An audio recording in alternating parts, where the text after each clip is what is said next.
Et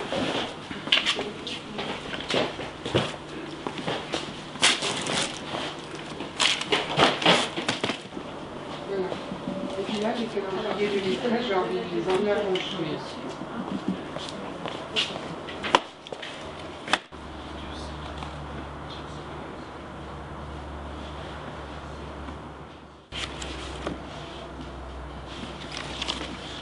Que ce n'est pas ce qui a été récolté par la FNAC, mais donné par la FNAC. Ce que je veux dire, c'est que ce sont des documents qui appartenaient à la FNAC, qui étaient en vente à la FNAC. Hein. Ce sont donc des documents neufs, tous. C'est ce que je voulais dire surtout. Et nous avons été peut-être en tout une quinzaine de personnes, de volontaires, de bénévoles, à travailler pour la répartition des livres et des documents, de façon à ce que le jour de la vente, puisque on attend beaucoup de monde parce qu'il y a aussi énormément de documents à vendre, de façon à ce que le public se dirige facilement, le plus facilement possible, vers les rayons qui peuvent les intéresser. Sachant qu'on a une trentaine de rubriques différentes, donc de quoi intéresser certainement toute la population. Donc, nous sommes bénévoles du Secours populaire ou quelquefois des conjoints embauchés par les bénévoles et nous avons habituellement d'autres activités dans le Secours populaire, mais là nous avons concentré notre énergie sur une tâche qui était vraiment très importante et très lourde et sur laquelle il y avait besoin de beaucoup de bonne volonté. Tu les mets quelque part et puis... Bonjour, je m'appelle Yeton, je viens d'Albanais, j'ai 18 ans.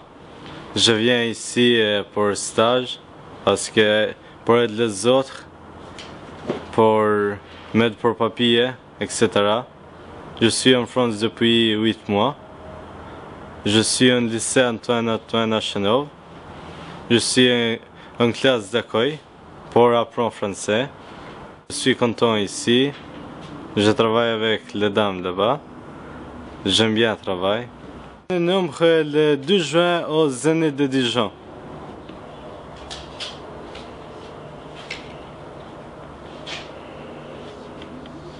Philippe Perrault, mon prédécesseur, qui m'a parlé de la braderie solidaire quand je suis arrivé à Dijon en novembre l'année dernière.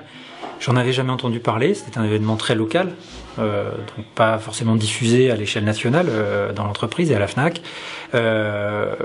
Donc on m'en a parlé quand je suis arrivé, ça a éveillé ma curiosité, c'est certain, même si c'était une période de l'année où pour moi, au mois de novembre, décembre, il y a tout un tas d'autres sujets et l'activité est forte pour nous. Donc quand j'ai commencé vraiment à m'y intéresser début d'année, j'ai découvert très rapidement par les interlocuteurs, David du Secours populaire ou Mylène, j'ai senti un enthousiasme autour de ça qui était assez impressionnant, et aussi dans mon magasin, parmi mes salariés qui sont pour beaucoup volontaires dans cette opération-là, j'ai été sollicité très très vite sur la réalisation de la braderie 2013 et l'engagement de la FNAC là-dedans. Donc j'ai très rapidement senti l'engagement de tout le monde sur ce sujet, et il m'est apparu évident très vite que, en plus, ça correspondait à l'identité de la FNAC, l'identité de la FNAC Dijon, mais plus globalement à l'engagement, au type d'engagement que la FNAC souhaite avoir en matière de responsabilité sociale et environnementale.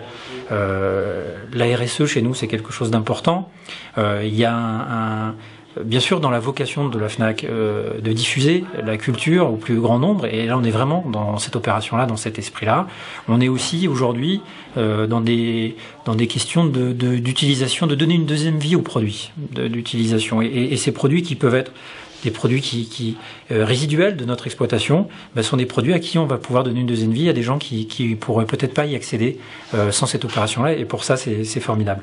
Donc ça s'inscrit complètement dans l'esprit local de la FNAC de Dijon, dans le mien, et puis dans celui plus national de la FNAC aujourd'hui, dans son positionnement social et sociétal, qui est vraiment un sujet essentiel pour nous. Souligner depuis 2008 l'engagement des équipes de la FNAC et de mes prédécesseurs qui continuent pour certains d'être impliqués dans cette opération-là aujourd'hui.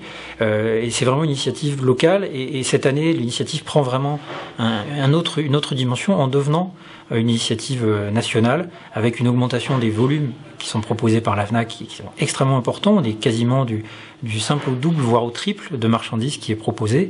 Donc c'est une initiative certes à la naissance locale, mais qui aujourd'hui qui a le soutien entier de toute l'entreprise, qui n'existe qu'à Dijon, en tout cas pour l'instant. Peut-être il y en aura d'autres, j'en sais rien, mais en tout cas pour l'instant c'est vraiment une initiative et un avantage qui est propre aux Dijonnais et aux habitants de la région. Alors, la FNAC, à sa naissance, c'est une fédération nationale d'achat. C'est un groupement d'achat pour permettre aux adhérents du groupement d'achat d'avoir des avantages et de peser face aux fournisseurs. Cet ADN-là, c'est en 54, hein, c'est pas hier, cet ADN-là est toujours celui de la FNAC aujourd'hui. Cet ADN qui est de mieux informer le consommateur, de défendre ses intérêts, d'être indépendant par rapport aux marques, c'est toujours l'ADN. C'est toujours l'ADN de la FNAC et c'est toujours notre identité. La diffusion de la culture, c'est l'autre ADN de l'entreprise, c'est toujours le même. Le combat pour le prix bas et pour la meilleure offre possible, c'est toujours la même. Et donc, ça n'a pas changé, même si l'entreprise a beaucoup changé, les magasins ont beaucoup changé, ont beaucoup évolué. Mais ça fait pour ma part plus de 10 ans maintenant que je suis à la FNAC. J'ai toujours connu cet esprit-là. Il est aujourd'hui encore plus fort que jamais. Et cette opération-là, qui, je vous le disais, je l'ai découverte il y a peu de temps, mais il était évident pour moi extrêmement vite que notre engagement devait être au moins aussi fort que les années précédentes, et si possible même encore plus fort, et je crois que c'est le cas vraiment cette année. Donc la philosophie de la FNAC est toujours la même, elle n'a pas changé, et ce projet-là, cette braderie, cette opération magnifique, vient complètement s'inscrire, je crois, dans notre identité, dans notre philosophie. Allez, regardez, on sourit. Vous voyez la barrette de Mylène? D'accord. La barrette de Mylène. On a pris très important. On est un lieu de diffusion de culture, de spectacles, de musique en live, de concerts, de danse. C'est un lieu qui est ouvert à tous.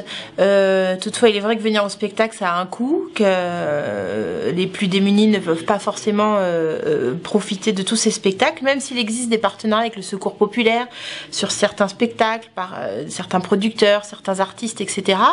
Mais nous, Zénith, la salle, la structure, on a souhaité être partenaire d'une action qui permet l'accès à la culture pour tous. La culture, c'est les biens culturels qui sont transmis par la FNAC, donc vous avez des livres, des CD, des DVD, etc.